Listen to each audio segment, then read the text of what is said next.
નમસ્કાર મિત્રો, પેરના ન્યૂઝમાં આપનું સ્વાગત છે। આજ રોજ જૂનાગઢ માડીના હાટીના ચોરવાડ ગામના વતની અને સોમનાથના ધારાસભ્ય વિમલ ચુડાસમાને કોર્ટમાંથી નગરપાલિકાની ચૂંટણી લડવાની રાહત મળતા તેમના સમર્થકો દ્વારા ચોરવાડ ખાતે વિમલ ચુડાસમાનું કરાયું સ્વાગત। 2011માં સોમનાથના ધારાસભ્ય વિમલ ચુડાસમાને ઉપર ફરિયાદ દાખલ થઈ હતી અને માડીના હાટીના કોર્ટ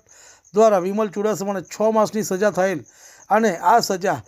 થયા હોવાથી વિમલ ચુડાસમા ચૂંટણી ના લડી શકે, પરંતુ આ કેસને હાઈકોર્ટે રાહત આપી નગરપાલિકાની ચૂંટણી લડવાની મંજૂરી મળતા તેમના સમર્થકો દ્વારા ચોરવાડ ખાતે ફટાકડા ફોડીને ઢોલ નગારાના તાલે વિમલ ચુડાસમાને સ્વાગત કરવામાં આવ્યું હતું। જેમ જેમ નગરપાલિકાની ચૂંટણી નજીક આવતી જાય છે તેમ તેમ રાજકીય માહોલ ગરમાયો છે। રિપોર્ટ જીતુ પરમાર, માગરોળ। તમને અમારા સમાચાર પસંદ આવ્યા હોય તો લાઇક, શેર, બેલ આઇકોન અને સબસ્ક્રાઈબ કરો।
મારી ઉપર 2011માં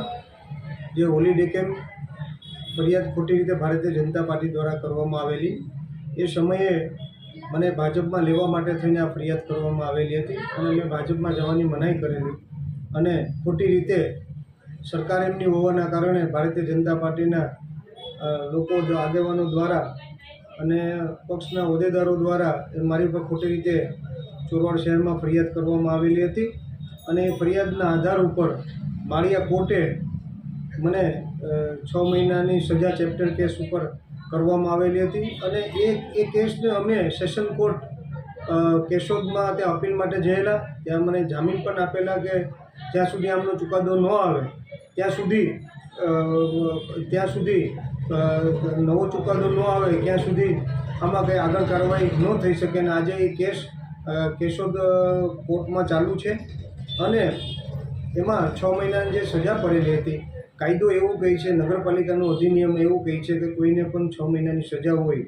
તો એ નગરપાલિકાની ચૂંટણી ન લડી શકે, તાલુકા પંચાયત ન લડી શકે, જિલ્લા પંચાયત ન લડી શકે, અથવા કે તે નગરપાલિકાના સભ્ય હોય, નગરપાલિકાનો પ્રમુખ હોય કે તાલુકા પંચાયતનો પ્રમુખ હોય કે જિલ્લા પંચાયતનો પ્રમુખ હોય તો તે હોદ્દાઓ તેમના હોદ્દાઓ પરથી દૂર કરવામાં જ્યાં સુધી સ્ટે ન મળે ત્યાં સુધી। એટલે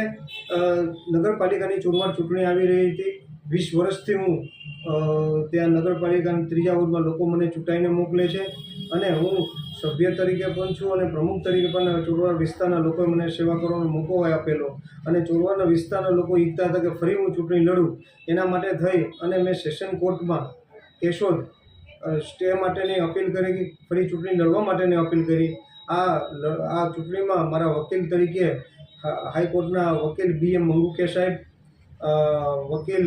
બેલાબેન પ્રજાપતિ, દેવલભાઈ, ડાભી કાકા, હીરાભાઈ ભાદરકા, જિગ્નેશભાઈ શેવડા, આ તમામે ખૂબ મહેનત કરી અને ત્યાં સાચી હકીકત કોર્ટની સામે મૂકેલી અને એના કારણે મને કોર્ટે આજે ચૂંટણી લડવા માટેની મંજૂરી આપી દીધી છે અને મને ન્યાયતંત્ર ઉપર ખૂબ જ ભરોસો હતો